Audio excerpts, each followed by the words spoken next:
One of the most important aspects of trading is time. I have always used an illustration in the previous classes to illustrate how important time is. We can buy at the same price, and you might suffer a drawdown, and I wouldn't. What's the difference? The difference is time. You bought at a certain time, the same price. I bought at a certain time, the same price. As traders, we all want speed. We want, that quick move away. Like we don't want to stay for long. It gets boring, right?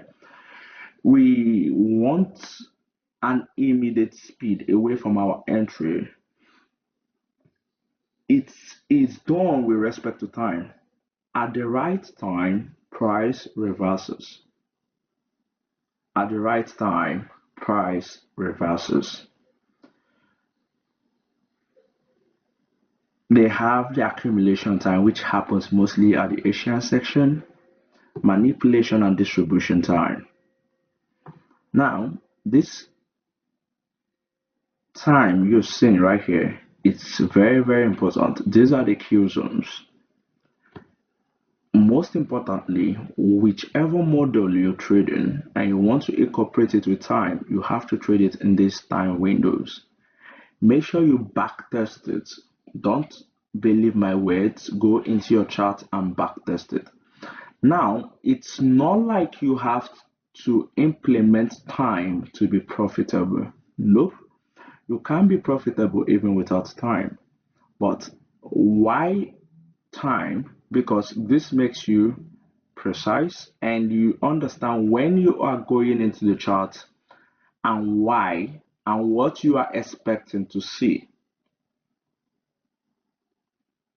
You use time to also grade your setups into high probability setups and low probability setups.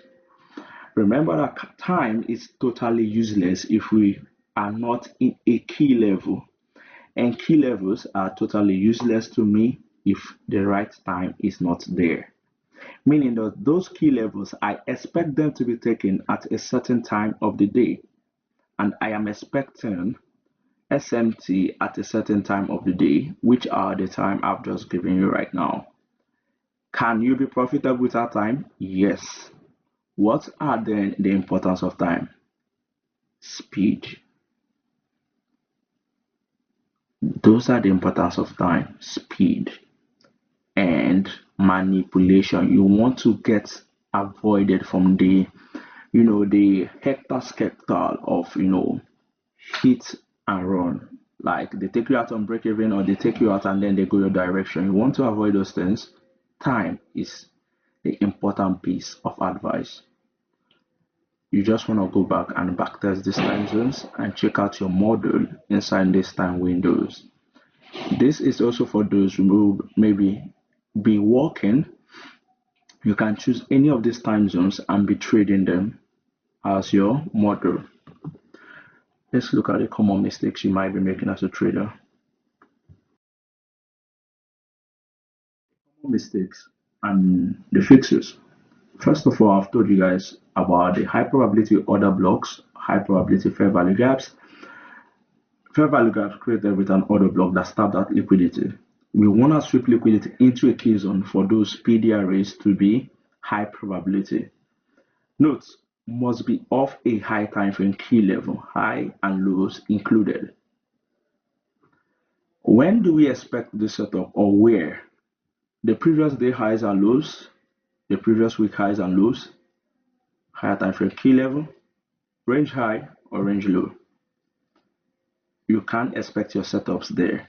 Now, you have to be patient for a price to take out a range high before you attack the range low. Don't trade in between. Don't get yourself into that confusion. You have to be patient. How do you stay patient? You have to remind yourself that you are very, very skilled. Just imagine you're wasting your skill set for cheap dopamine.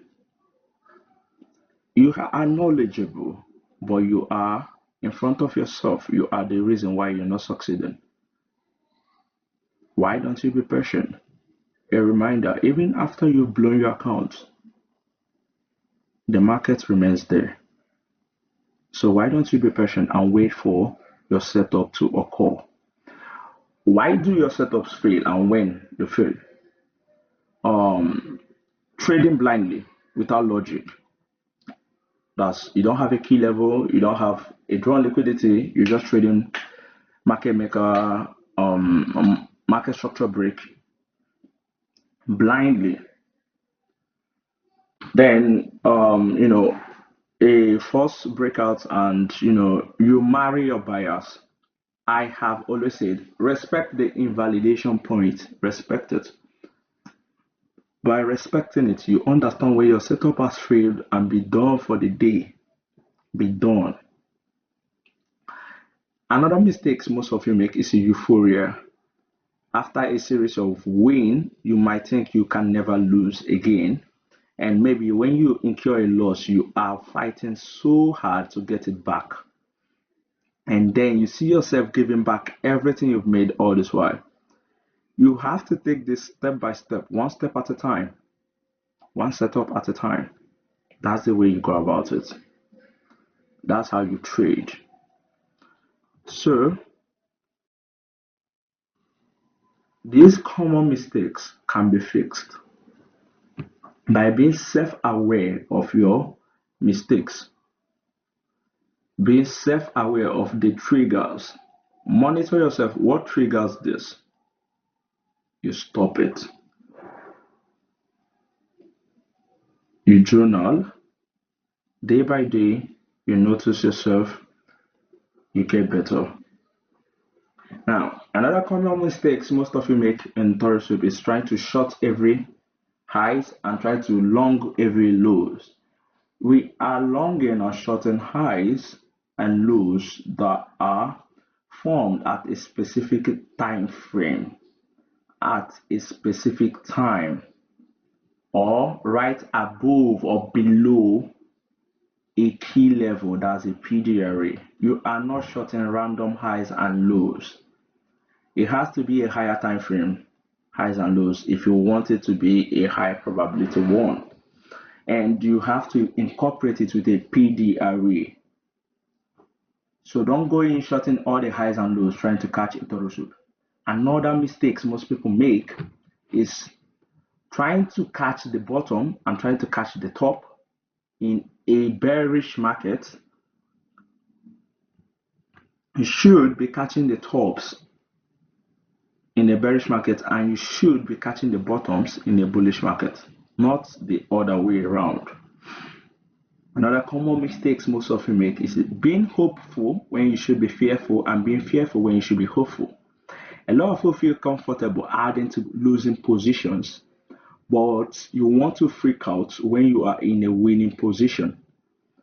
You want to change the mindset. When you are in losing position, you're looking to cut it short with your invalidation point. Your invalidation point gets taken, you're done. When you are in a winning position, you want to run your edge. Take partials and let it run to the terminus. You don't want to rule your edge by closing your winners show short and allowing your losers run. Change the thinking. Being hopeful when you are in losing position, no. Be fearful. What if it happens worse? What if the worst happens? What if it goes lower or higher? Then when you are in a winning position and you are fearful, what if they take me out on break even? What if the winner turns to a loss? No. What if this is an opportunity to add a new position to my winner? That's how you build your character. I hope you found this one insightful. And as always, I'm always going to be there for you guys for any question. This will be the final topic for this series. And this is as a gift to you all to celebrate with me on my birthday.